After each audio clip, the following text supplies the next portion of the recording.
ഞാൻ ആദ്യമായി തിയേറ്ററിൽ പോയി കണ്ട അല്ലു അർജുൻ സിനിമ ആര്യ 2 ആണ്. നല്ല ഫൈറ്റും ഡാൻസും പാട്ടും ഒക്കെ അത്യാവശ്യം നല്ലൊരു തിയേറ്റർ എക്സ്പീരിയൻസ് ആ സിനിമ എനിക്ക് തന്നതുകൊണ്ട് പുള്ളിയുടെ തൊട്ടടുത്ത സിനിമയും തിയേറ്ററിൽ പോയി കാണാമെന്ന് ഞാൻ തീരുമാനിച്ചു. സിനിമയുടെ പേര് വരടു അഥവാ വരൻ.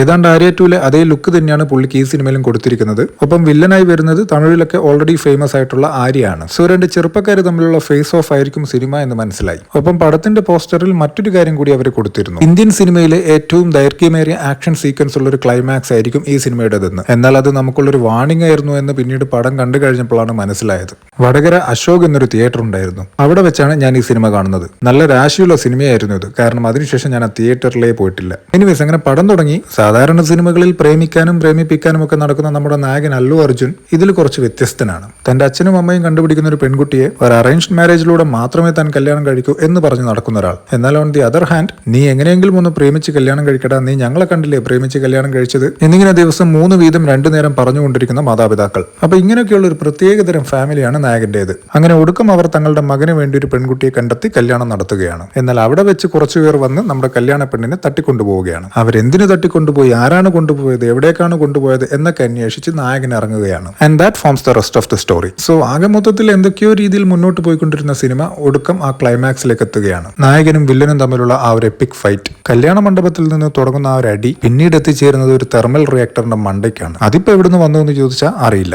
അല്ല, ഇതുപോലൊന്നും നിന്റെ പരിസരത്ത് ആരെങ്കിലും കല്യാണ മണ്ഡപം സെറ്റ് ചെയ്യുമോ എന്നുള്ള ചോദ്യമേ പാടില്ല. അങ്ങനെ കൊടുക്കാൻ 10-15 മിനിറ്റുകൾക്ക് ശേഷം ആ മഹത്തായ കലാരൂപം അവസാനിക്കുകയാണ്. അങ്ങനെ ലൈഫിൽ ആദ്യമായി എന്റെ മനസ്സിലേക്ക് ആ പ്രജുഡിസ് സൃഷ്ടിക്കപ്പെട്ടു. മോനെ, ഇത് നിന്റെ മലയാള സിനിമയല്ല, ഇത് തെലുങ്ക് സിനിമയാണ്. ഇവർ ഓവർ ദ ടോപ്പ് പോകുമെന്ന് കേട്ടിട്ടല്ലേ ഉള്ളൂ. ഇപ്പൊ അവർ എത്രത്തോളം ടോപ്പിലെത്തുമെന്ന് മനസ്സിലായല്ലോ. ഇത് ഞാൻ എന്നോട് തന്നെ പറഞ്ഞുകൊണ്ട് തിയേറ്ററിൽ നിന്ന് ഇറങ്ങി.